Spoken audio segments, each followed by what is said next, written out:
بسم اللہ الرحمن الرحیم۔ دین و اسلام چینل کے ناظرین، السلام علیکم ورحمۃ اللہ وبرکاتہ۔ صحیح بخاری کی حدیث نمبر 374 ہے۔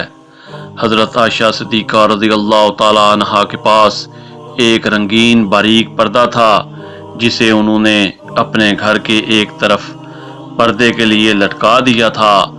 آپ صلی اللہ علیہ وسلم نے فرمایا کہ میرے سامنے سے اپنا یہ پردہ ہٹا دو، کیونکہ اس پر نقش شدہ تصویر برابر میری نماز میں خلل انداز ہوتی ہے۔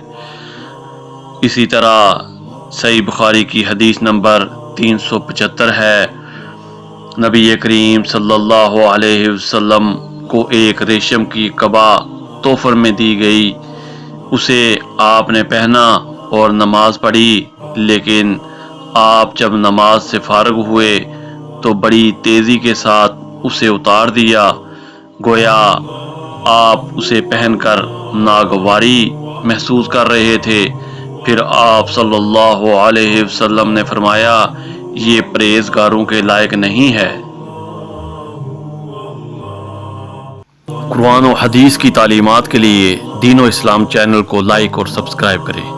جزاک اللہ خیر۔